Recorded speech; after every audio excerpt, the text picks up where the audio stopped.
Ireland is an island approximately 300 miles long and 110 miles wide. Yet by 1821, there were 7 million people on this small island. Ireland had more mouths to feed per square mile than any other European country. With the beginning of the potato famine in 1845-46, the stage was set for one of the largest migrations of people across the North Atlantic.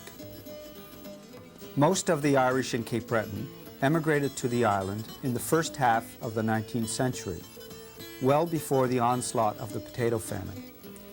In order to understand how the Irish came to Cape Breton, it is necessary to examine the broader context of the North Atlantic fishery.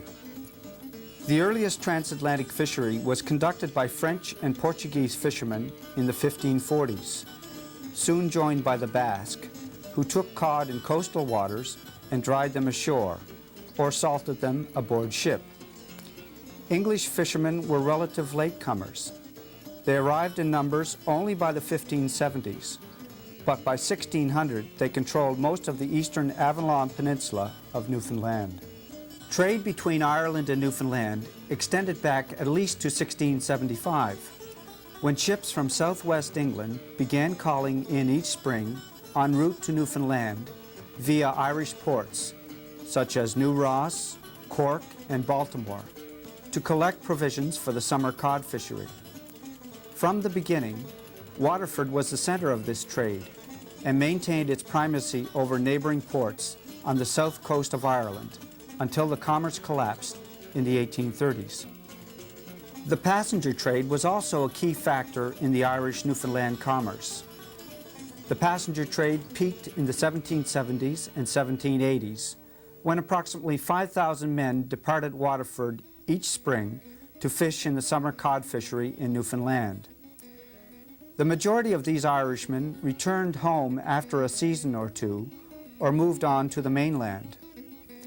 Permanent immigration to Newfoundland increased dramatically during the 19th century, so that by 1830 there were 50,000 immigrants in the colony, the great majority Irish Catholic. Some of these people moved on to Cape Breton. Most of the Irish of Cape Breton came to the island by way of Newfoundland. The first movement of Irish to Cape Breton, though, took place in the early 1700s. The Treaty of Utrecht in 1713 extended British title to Newfoundland. Forced to move to Cape Breton, the French established a thriving inshore cod fishery in the natural harbors along the northeast and southwest coasts of Cape Breton. They settled in Ingonish, St. Anne's, Little Brador, Manitou, Balleen, and numerous other outports from Gabarus to Petit de Gras. Louisbourg, however, became the headquarters for the French fishery and the capital of the colony of Ile Royale. Here we are in the King's Chapel at Louisbourg, and it's really a most appropriate place to begin to look at the Irish in Cape Breton. Up behind me on the wall here is a portrait of King Louis IX of France, who was canonized as a saint. And that's most significant because in France, the church was a theocracy. In other words, there was a union of church and state. And this was important for the Irish and helps explain why they came to Cape Breton with the French from Newfoundland in 1713. The Irish felt more comfortable among their co-religionists, among fellow Roman Catholics, than they did among the British, for instance. And this is largely because the British enacted the penal laws in Ireland in the 17th and 18th centuries. And these penal laws were essentially anti-Catholic statutes. They outlawed the Catholic Church, in fact. They prohibited Catholics from owning land, from entering the professions. It was English law that was enacted by English magistrates and enforced by English soldiers. So the Catholic Church in Ireland had to go underground. And what they do, in essence, is send young men to seminaries in France to be educated as priests. And we had 3 Irish priests in Louisbourg. We had the Abbé Byrne, who was here in 1733-34, and he serves as a missionary to the Micmacs. We had another priest here in 1744. And we have also Father Timothy Lynch, who's here in 1750, and he marries an Irish couple here in that year. And we also have all sorts of evidence relating to the Catholics here, basically because of the parish records that came out of this church. The Catholic Church keeps exacting records, and many of the Irish here serve as godfather or godmother to children being baptized. Oftentimes people come from New England. They may have been married there by an Anglican clergyman. And so when they come here, they want their marriage rehabilitated in the Catholic Church in order to placate their conscience. Also, we have evidence that there was all sorts of Irish here, not just servants, for instance. We had, of course, a large number of servants, but we had an Irish merchant, a powerful merchant by the name of Thomas Power, who has his family here, his daughter. There was an Irish soldier here who was married in 1755, named by the Derrick Davis. So there was quite a range of people, priests, there's people in the professions as well. And there's tradesmen who were brought here to help build the fortifications. And we know of a total of about 60 Irish here during the period from about 1713 to 1758. After the capture of Louisbourg for the second time in 1758 by General James Wolfe and a force of 30,000 men, Louisbourg's fortifications were destroyed, but the town remained intact. Soon after the island became a British possession, the Irish were back in Louisbourg, repairing the houses of the French. The Keoghs, Powers, Kavanaghs, Slatterys, Doyles, Kennedys, and O'Tooles were among the earliest settlers during the latter period of the 18th century. The descendants of many of these early settlers still live in and around Louisbourg. By 1774, there were approximately 180 Irish in Cape Breton. Irish immigration to the island gained momentum after 1815. The principal areas of settlement included the Low Point area between South Bar and Glace Bay, Sydney and Sydney Mines, Louisbourg, Balleen and Manitou, St. Peter's and Ilmadam, Northeast Margaree, the Mabou Port Hood area, and Ingonish. Since they were unable to afford the expensive fees for Crown land, the Irish, like the overwhelming majority of settlers on Cape Breton, simply became squatters. The largest concentration of Irish was in the Low Point area, ranging from South Bar on Sydney Harbour to the present town of Glace Bay. Communities such as Gardner Mines, River Ryan, Victoria Mines, New Victoria, and Kilkenny Lake are located within the area of Low Point. Composed of 25 miles of coastline and inland settlements, the chief attraction of Low Point was good farmland, wood for fuel and buildings, and safe anchorages at South Bar and Lingan. This area became known as the Irish Grant. Although there was little direct immigration from Ireland to Cape Breton, there were tens of shipwrecks of vessels bound from Ireland to Quebec off the coast of the island. One of the most disastrous occurred in 1834. On 15th of April, 1834, the bark Astria left Limerick, Ireland, bound for Quebec. And almost 3 weeks to the day after it left Limerick, that ship wrecked here in Gooseberry Cove on the 8th of May, 1834. There were 251 people aboard that vessel, and only 3 people survived. Alex Storm dove on this vessel in 1975.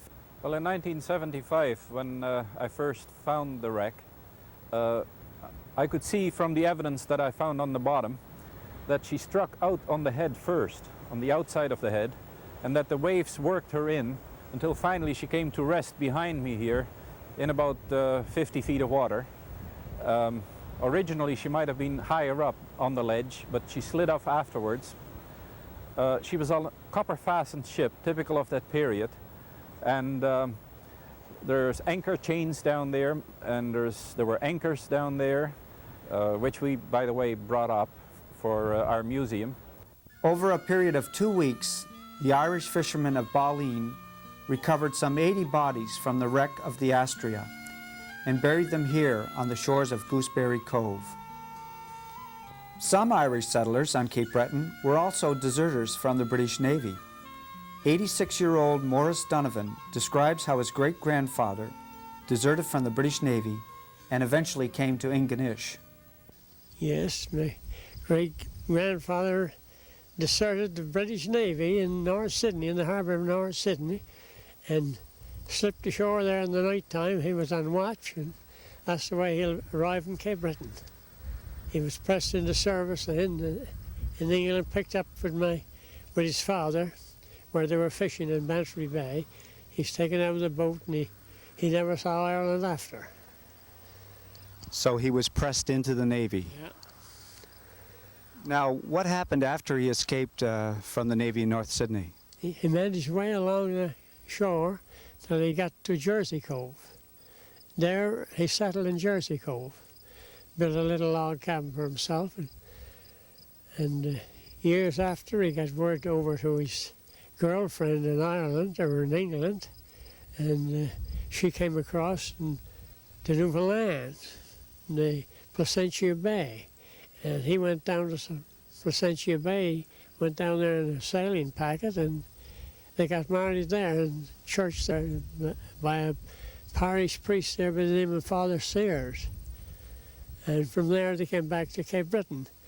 Now, when he came back, when he came back from Placentia Bay with his wife, that was, what was his name? It was? George. George Donovan. And his wife's name was? Catherine Malloy. Malloy. Yeah. They originally came back and went to Englishtown, didn't they? Well, to Jersey Cove. To Jersey. Yeah, where they hit there. And the MacLeod family still lives there, but they met my grandfather, or great-grandfather.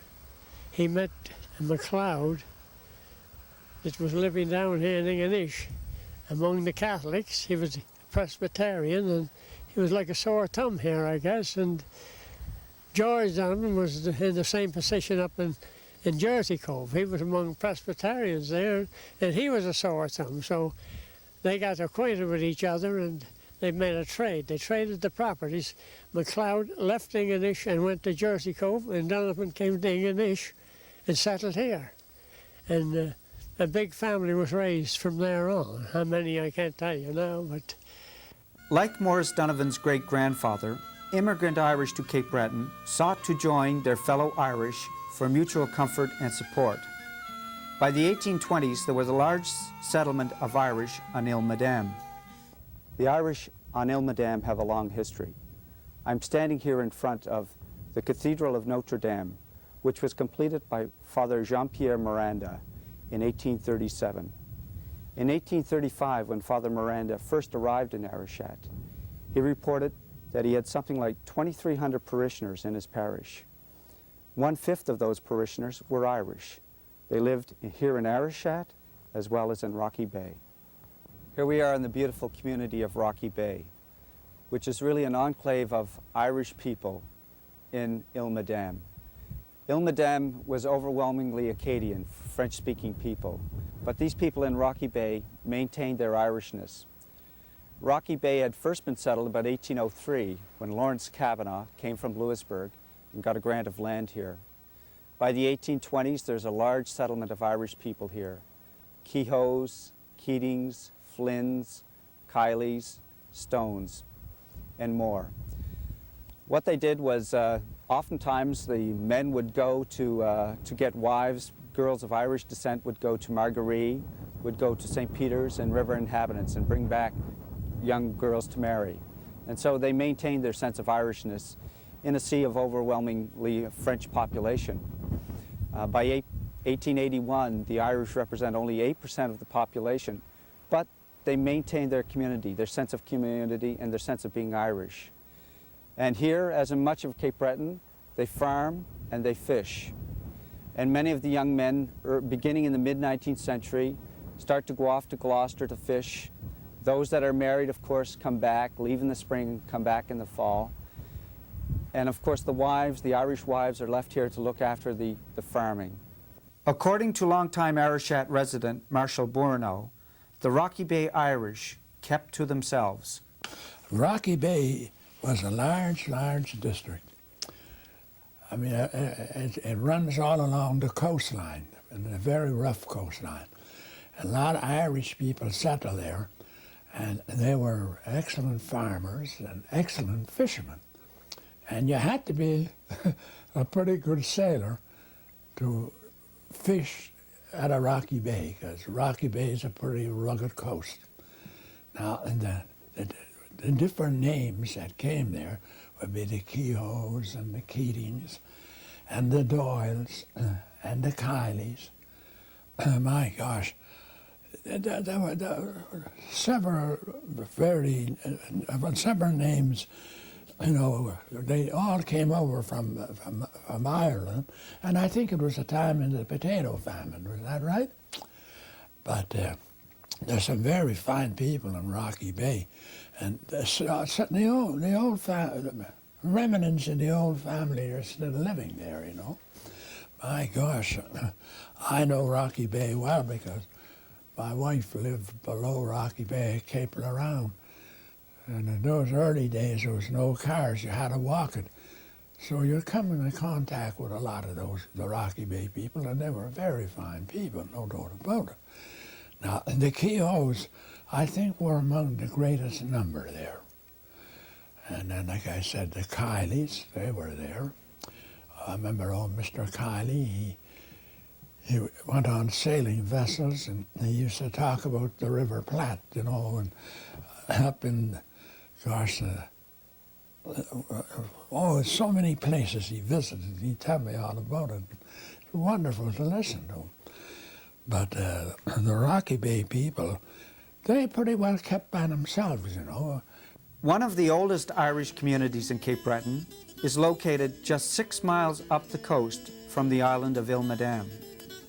First settled in the late 18th century, St. Peter's had a host of Irish families by 1815, including Powers, Kavanaghs, Boylans, Tobins, Doyles, Rileys, and Murphys. St. Peter's was the home of the influential merchant Lawrence Kavanagh II, who, in 1823, became the first Irish Catholic to sit in the Nova Scotia House of Assembly, without swearing away his faith. Catholic emancipation came to Nova Scotia 6 years before Daniel O'Connell's election to an Irish seat in the House of Commons led to emancipation in Britain. The recent discovery in the United States of 3 years of Cape Breton newspapers, published during the 1840s, reveal that Daniel O'Connell had a great deal of support among Cape Breton's Irish.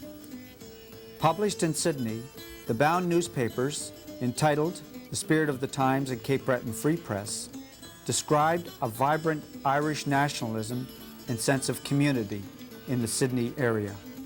Under the leadership of Father James Drummond, a native of Mohill, County of Leitrim, Ireland, 20 leading Irishmen in the Sydney-Burdore area formed a repeal association to repeal the 1801 Act of Union between Ireland and England.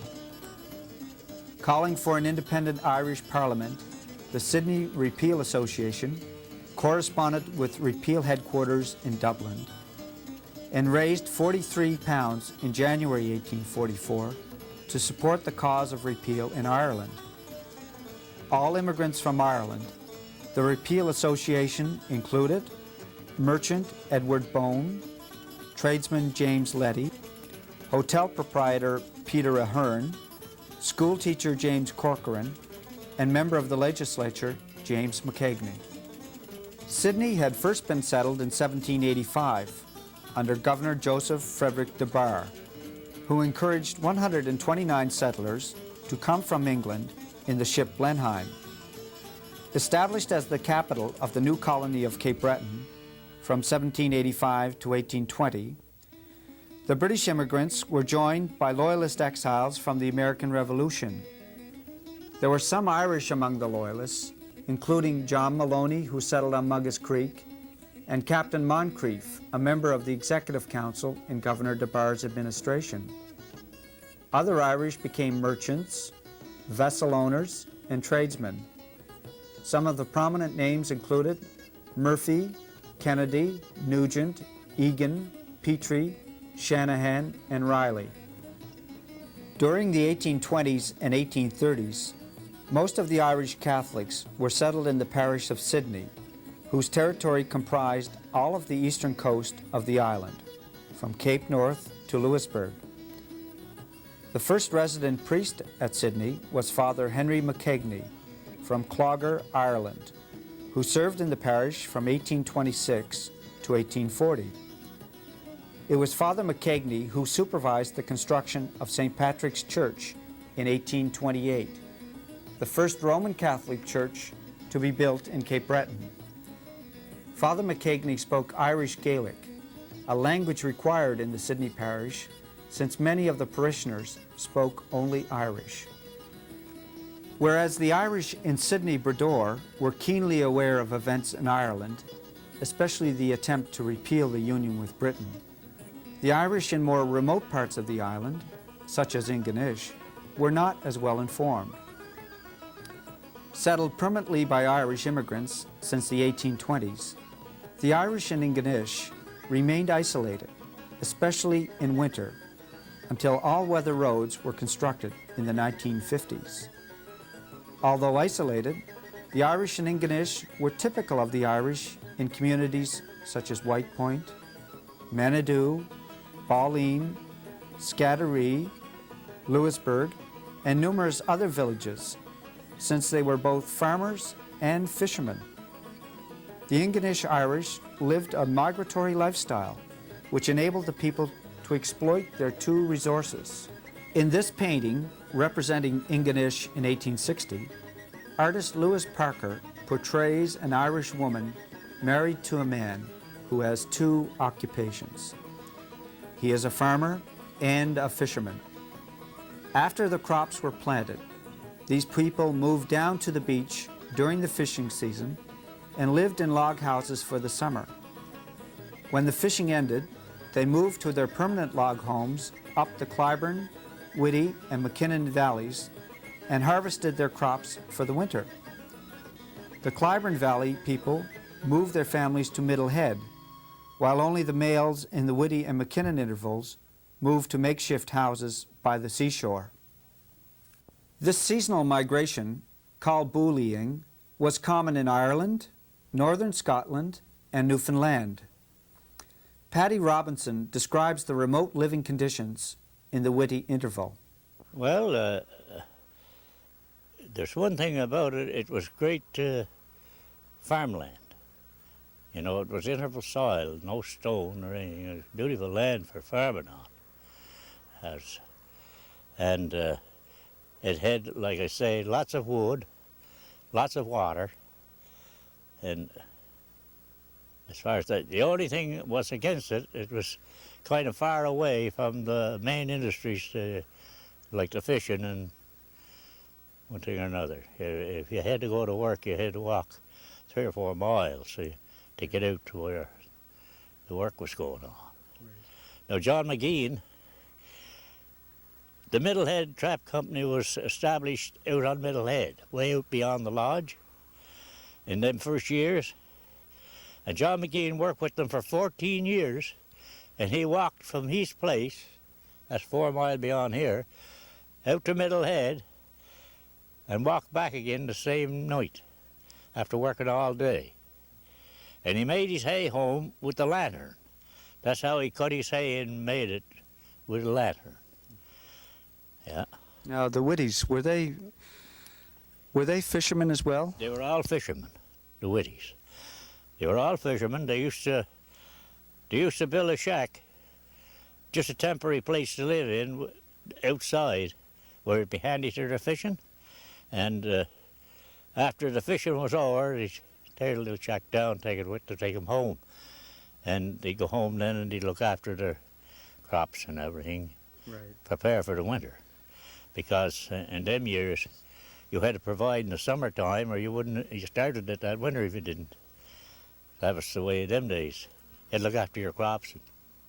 Now, the Whitties, didn't they go up to Ross's Beach? Yes. They put a shack on Ross's Beach and they'd fish from there, you know. Sometimes, one year they had a shack in the harbour down by the shore. But most years they'd build their shack up at Ross's Beach and then they'd be ready to close alongside their fishing gear, you know. Right. Now, the wives wouldn't go up to there, would they? No, just themselves. And Yeah. how long? When would they go up, and how long would they stay? Well, now, when the lobster season opened, 15th of May, I think, they'd be up there then. And they'd stay there then the lobster fishing was over. That'd be in July. Then they'd come home. And they'd look after things and get ready for the winter. And then they'd go fall fishing. They had big boats built of hardwood, you know. The ice wouldn't cut them. And they'd fall fish perhaps for a month or so. You know, there'd be buyers in here buying fish. And, well, Christmas would pretty well wind them up. They'd be all through then till next year. Yeah. Loretta Donovan recalls life as a young girl on the farm at the mouth of the Clybourne Interval. Loretta? Yes. Your family background is Irish, isn't it? That's right. Could you explain? Well, my mother was a Curtis and my father was a Donovan. Right. And her mother was a Doyle. And so I feel I'm Irish, Yes. you know. And my grandmother on my father's side was Power, and my great-grandfather came from Ireland. And he was a great step dancer. And my father often talked about him, how good he could dance, you Right. know. And so we always heard those stories. And we heard the stories about the old home, how old it was. And my father would say it's over 100 years when we were just children.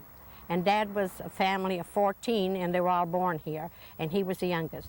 And if he was living today, he'd be 129. Right. Your dad was born in 1867. 1867, and he was the youngest of 14, so you Youngest know of the 14. home is old, you know. And didn't your dad say at the time when he was a young fellow that it was over 100 Yes, years old then? that's right. Yes, he did. Yeah. So we think that this home is probably built in the 1830s. Probably around that time, yes, Yeah. because they added to it after my dad got married. They added this part here on. Right. But the other part is the old part. Right. And how many children were in your family, in your father and mother's family? 9. We had 6 boys and 3 girls. 6 boys and Yes. 3 girls. And I'm the only girl left, but I have 2 brothers in the States, Right. Marlborough, Yeah. or not Marlborough, Brighton. And one is 89 and the other is 84. And you mentioned to me that your parents could not read or write. No, that's true. Mother and Dad couldn't read. And Dad went to school when he was 67. I think there was education. Somebody came here teaching it. It's a night school. And he went and he learned to read and write. And he wrote us all a letter. And then he had a little prayer book that he would read every night, you know, and had the large print. And I remember when he died, the pages were all gone from the top from him turning and reading them. But he learned to read. Mom could write her name, but she never learned to read. She said she had to go to work, you know, when she was quite young, and she Yes. never had the chance to go. Right. So But your father was a fisherman. he was a fisherman, yeah. He was with the Middlehead Trap Company, and they used to get a lot of fish, and their traps were just off the Celtic Lodge there in the cove. Right. That's And they got a lot of fish. And sometimes they'd only get a cent each for them. Right. But they would make a good living, you Yes. know. And he would look after the books and bring everything home. He'd tell me much he got, and I'd write it, keep the books for him. So he could cipher, even though he couldn't read and write. He'd have that in his mind. He'd bring it all home. He'd have it written on a piece of paper in Roman letters. Right. And then he'd tell me, you know, how much was there, and I would write for him. And then in the fall, he would, when everything was settled up, they'd go then, they'd get their winter supply from Sydney, put in all the flour and all the food they wanted for the winter, because there was no way of getting out of here after October or November. Right. You were just stuck here. So What kind of supplies would he buy? And he would buy each one of us a bag of flour, because my mother would be baking bread. Right. He would buy a box of raisins and a big box of tea and molasses, sugar, bag of sugar, and a bag of flour each, and a big buckets of shortening or lard, whatever would get then, and big boxes of soap, everything, tea, and everything you needed for the winter, because we had our own beef, we had our own fish, and we had our own vegetables, and we had our own eggs and milk. So that's really what we needed, all those things. And those would do us until he went fishing the next spring. fishing? And in the then spring? season was open, you could buy stuff here. Now, did your father do any farming as well? We farmed. We used to plant oats and potatoes in a garden, a vegetable garden. But mother would look after that, you know, while he'd be fishing. She would look after that. So my mother was a very hard-working woman. You So know. would your mother be out in the fields? Oh, out in the fields, yes. She'd be out in the fields, and I would be out in the fields, hauling and raking with the horse and machines. And of course you had older brothers and sisters that Yes, would help but they us. went away. My older brothers were all gone away. By the time I was about 14, there was only Dora and I and the two younger fellows, Bob and And were you the youngest youngest girl. Youngest girl. Yes. But I was more of a tomboy. I would rather work outside than in the house. Yeah, I see. Yeah. So it's, In but the everybody pitched together. Everybody pitched together in the winter. My mother would carve the wool. She'd carve it, and she'd spin it, and she'd knit it. And in the wintertime, we'd hook mats. So we're never really idle. Since the people north of Smoky were isolated, especially in winter when the ferry from Sydney was not available, they had to provide their own entertainment. Earl, could you describe for me what it was like, St. Patrick's was like when you were growing up in Ingonish? St. Patrick's Day. Yeah, begorra, I just wish that it was celebrated as much today as it used to be in them days. And those days, the only days better than that was Christmas and Easter and Good Friday. St. Patrick's, remember, we were cut off from the outside world, and horse and sleigh was the only way to get out. So you had to make your own brew. Hops made good beer, and so did cornmeal made good beer. And then we were practicing songs, and they always had a play act, a fairly good play too, and there were some pretty good actors in it. And they'd have lots of brew, as long as you didn't get too much. One old fella, he was going to sing I'll Take You Home Again, Kathleen. He took it too high a note, and that was the awfulest screeching I ever heard. Somebody come in and said, "Who's been murdered?" But it was also a holy day of obligation in the church, wasn't it? Going to that, but as far as the church, there was mass at 10 o'clock. It was a local holy day. If you weren't Irish, you were wishing you were. And even the priest had a great big shamrock on his vestments when he was saying mass, and you want to hear one of the hymns? Yes, I'd love to. Well, this was in favor of St. Patrick, of course. The concert was the main thing. Sometimes they'd put a little concert on in the afternoon for the young people, whom they didn't want their tender ears to hear any of the strong talk that night. You know, and they'd get excited, especially if the villain was choking the girl. Some fella sitting in the audience, catch the SOB, catch him, can't you choke? Can't you see you choking that dear thing? So there were really more audience appreciation of acting than they are today. You sit down looking at that television. But anyway, I'll sing you one of the songs that they all sang. Everybody knew it anyway. Hibernia's patron saint, all hail, with fadeless glory crowned. Thy children spread through many lands, this day thy praises sound. O St. Patrick, we proclaim thy fadeless glory far and wide. Grant that, shielded by thy name, we may at last with thee abide. The great majority of Irish in Cape Breton were Roman Catholics, but, as Mabou resident Jim St. Clair explains, there were Protestant Irish on the island as well. William McKean's house here makes me think a lot about the Irish in this part of Inverness County. William McKean was of Scotch-Irish origin, that is to say his ancestors had come from Scotland to Ireland in the late part of the 1600s, stayed there for a generation or two, and then they came to Nova Scotia via New Hampshire. But he identifies himself on the census as being of Irish origin. The McKeans were amongst the very earliest settlers in Mabou, and they were of that group of Irish settlers here who were Protestant, who were Presbyterian. The McKean brothers and also the Wrights and the Benvies were amongst the early signers for the Presbyterian Church in Mabou. William McKean, just to say a few more words about him, was probably the most prominent person who lived in Mabou in the 1800s. He was very responsible for the development and the setting out of Mabou village as it is today. He had a beautiful farm here, a 600-acre farm. He also built what I think is one of the most beautiful houses in all of rural Nova Scotia. He calls this place Clayton Farm. The building is 1846, 47, just about along in that period of time.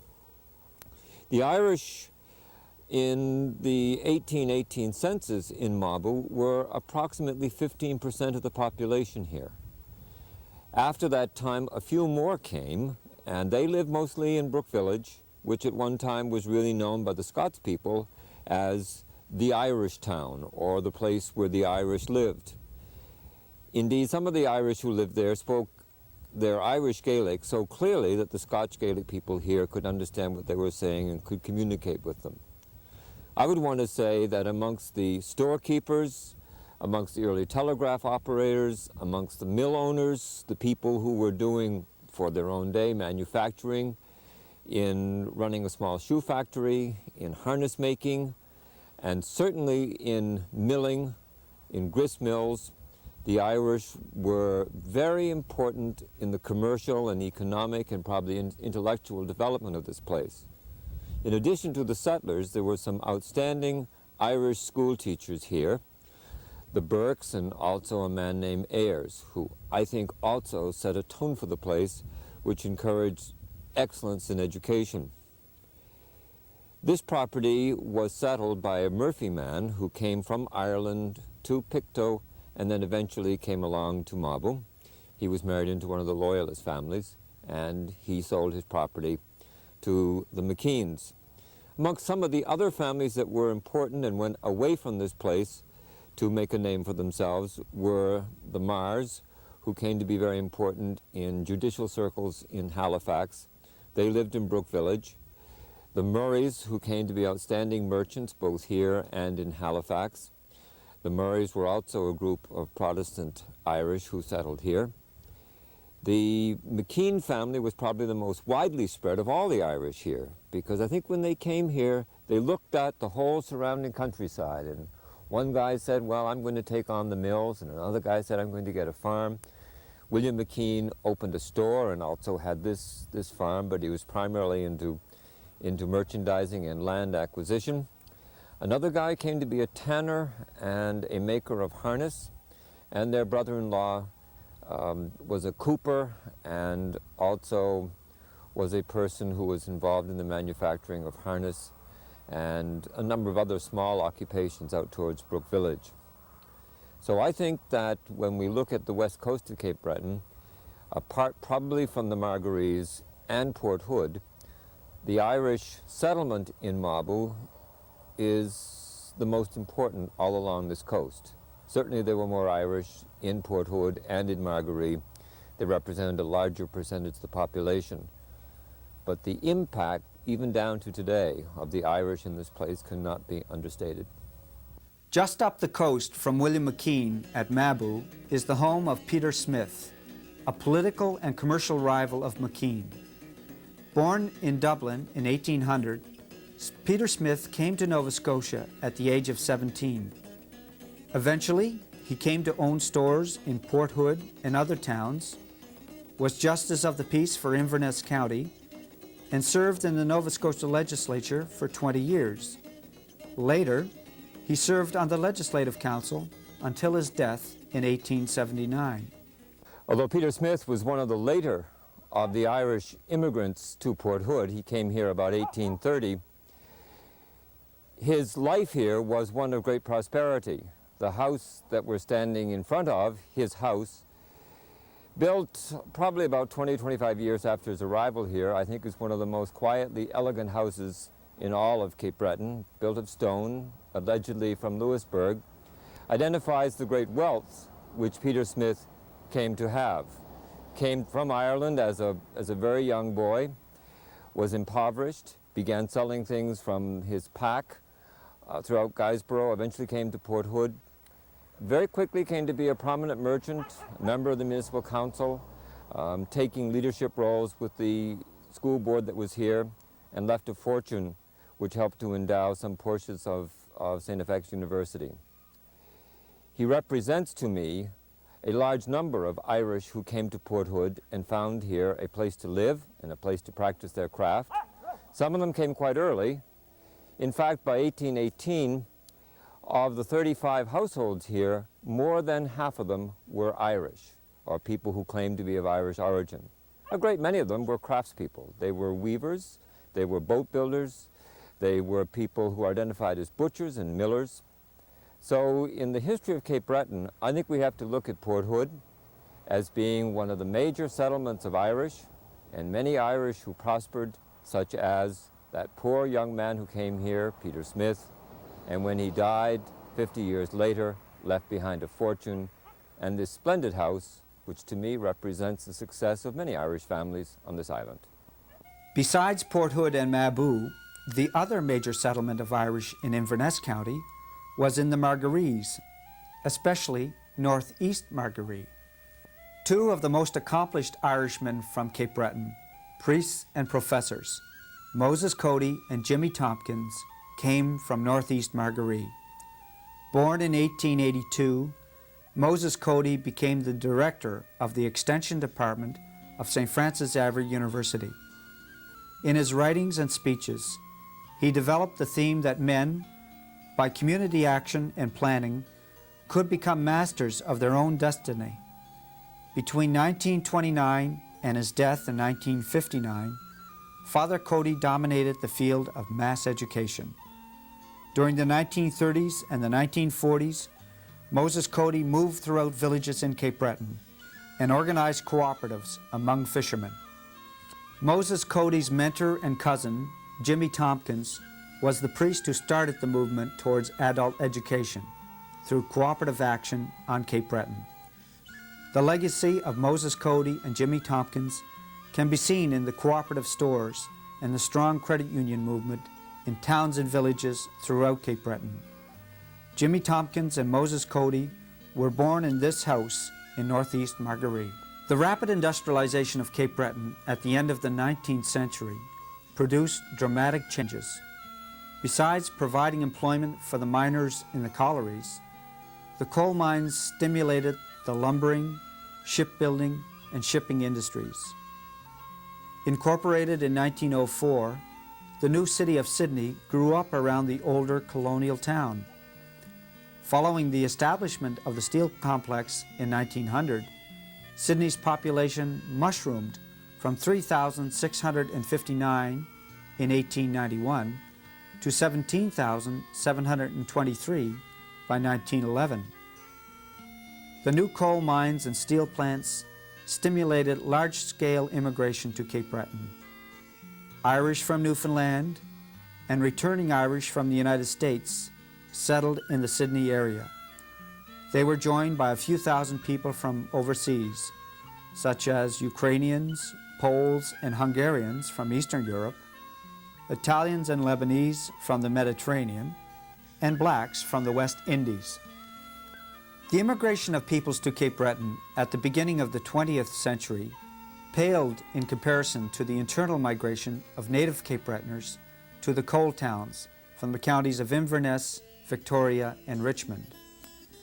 Between 1871 and 1911, the industrial area of Cape Breton County expanded from a population of 12,246 to 57,263. From 1871 to 1921, the Irish population nearly doubled, from 7,311 to 14,527. The overwhelming majority of this increase came from the surrounding counties on the island. The migration of the rural Irish to the coal towns followed a set pattern. It was primarily single, young men who moved from their home villages to the emerging coal towns. But they did so within the context of a wider kin network. During periodic layoffs, these young men went back to their home villages and eventually married girls from their boyhood homes, much like the Scottish and the Acadians.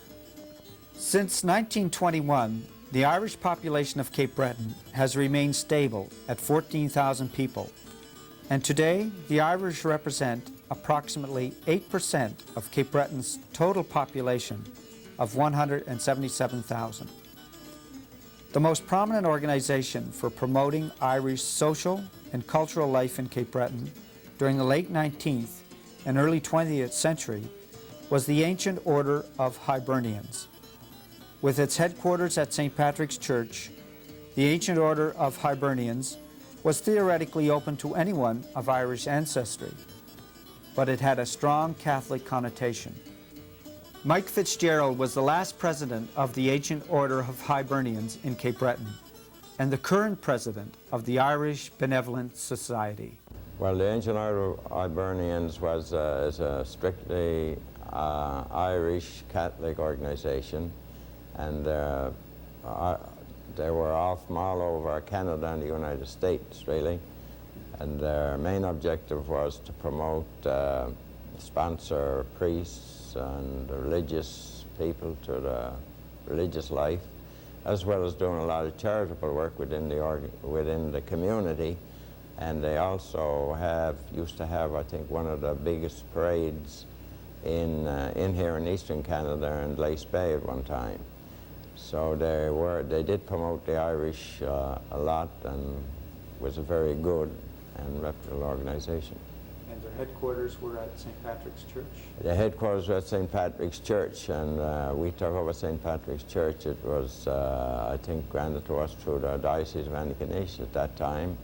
And of course, a lot of work was done on by the Irish, the Ancient Order of Hibernians, and that went on, I think, to 1964, I think, when the Ancient Order of Hibernians were kind of faded out. And then the Irish Benevolent Society came on the scene. So, yeah, a lot of people, about 2 years after that, there was a lot of people wanted to join an organization, and cultural started to come about pretty heavy. So we decided to start an Irish Benevolent Society, and we called it Cape Breton Irish Benevolent Society. And it meant then that anyone from Irish, all backgrounds, whether you be Protestant, Catholic, or religion had no bearing on it, neither did politics. So we started off in 1966, I think it was, yes. And went over very well. We had a very large number starting off our group. And I remember in 1967, the organization performed for then the Queen Mother, I think, on a visit. And that was the initial start of the Irish Benevolent Society. Since then, I think we've been going pretty well. 1967, we got the charter. And we've been going ever since then. And as it is, we've been doing a lot of work within the community. Basically, our job is promoting the culture, really, within the area. Of course, we take a lot of part in community activities. We sponsor a lot of projects. events, and we take part in everything that's going on within the community. For example, we have different things coming up for Christmas shows. We donate to the Christmas Wiseman's Club almost every year with toys and different things for the children. We sponsor a queen every year for the last 15 years, I think it is now. We've been sending a queen to the Miss Nova Scotia pageant. And that's done in St. Patrick's.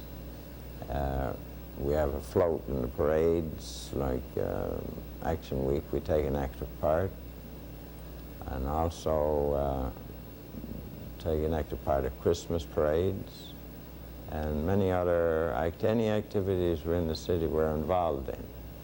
We're also involved with the Cape Breton Multicultural Organization, and we have 3 members that is serving on the executive, and we have 2 members that's serving on the Nova Scotia Multicultural Organization as well from our organization here.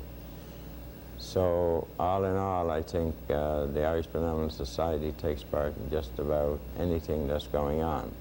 But like I said, our main objective is the promoting of our culture, which was very, very nil here at one time. Yes, in that regard, you've sponsored a book on the history of the Irish in Cape Breton. Yeah, we did. That book was very, very successful, and we had a lot of comments already about wanting to do a reprint of the book, but I don't know about that. Maybe it's possible, maybe it's not. But that went over very well, and Professor Mackenzie from Antigonish book, Reverend Luke Dempsey, he's not here, I think he's in Rome now, he's the one that started it, passed it on to Professor Mackenzie. And the Irish Benevolent Society also sponsors concerts on St. Patrick's Day. Yeah, well, St. Patrick's Day is usually our big time for the week, for the year, and everything that we all kind of pull everything together for that day. And all our members all over usually gather on that day for banquets, and usually that's where we crown our Shamrock Queen for the year. And that's probably the big thing of the year is the St. Patrick's. And the Society has also been active in promoting Irish dancing, hasn't it? Yeah, well, the Irish dancing, I think it started there in 1970, 71, 72, 71 really, because we used to have to rent different places to put them in. And we introduced the Irish dancing here with, at that time, a grant from the Secretary of State and some help from our local businesses. We had to bring in a dance instructor from Toronto and one from Ireland. So from then on, our dancing school has been going very, very good. Up until last year or so, I think we had the only Irish dancing school east of Montreal, but now I know there's one in New Brunswick and also one in Halifax at the present time, which is good. We like that. We have about 45 students right now that's getting dancing in here, and it's going over lovely, very well. So the future for Irish culture in Cape Breton, how would you describe it, Mike? I think, well, there's going to be a lot of promoting of the Irish culture. I don't care where you are. It's difficult to promote the culture, but I think in the future we're going to be known, and I think everybody's going to know we're here. Let's put it that way. Thank you. During much of the 20th century, Cape Breton's resource-based economy failed to provide the necessary employment for its young people. Many of the descendants of Cape Breton's Irish were compelled to move away to find work. Yet, those Irish who have remained on the island have contributed to a Cape Breton nationalism. Committed to their sense of place and their personal relationships, Cape Bretoners of Irish descent, much like other ethnic groups, have sacrificed affluent incomes of more wealthy regions of the country to remain on the island. Irish Cape Bretoners have grown up knowing the genealogy of their friends and the people around them. In order to share Cape Breton's endearing sense of place and comradeship, thousands of Cape Bretoners of Irish descent return to the island each year. We're standing here on the edge of the Irish Road at the southwest branch of the Mobile River. This is the site of one of the Moran homesteads. Just a few weeks ago on this site, over 500 people who were descendants of the immigrants who came here in 1816 gathered on this spot to celebrate the arrival of their ancestors, but even more particularly, I think, to rejoice in their shared heritage and just in the love of being together. 500 people from all across North America, United States, Canada, people from nearby and far away, coming together because they could trace their ancestry from an Irish couple who came here in the second decade of the last century. I think this whole group then stands for the renewed interest that people have in identifying their heritage, the T-shirts that they had for that day, with which I was gifted, this plaque, this identification of this home site. It stands not only for the Morans and the Breens, but I think it stands for all of those Irish families which contributed so much to Cape Breton and who today are contributing a lot to the society.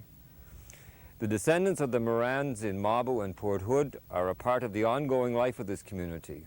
They're in business, they're teaching school, they're raising children, they're helping with fire departments, but many of them, just for the love of it, brought over 500 of their kith and kin together one summer day at the Upper Southwest Mabo homestead of the Moran family.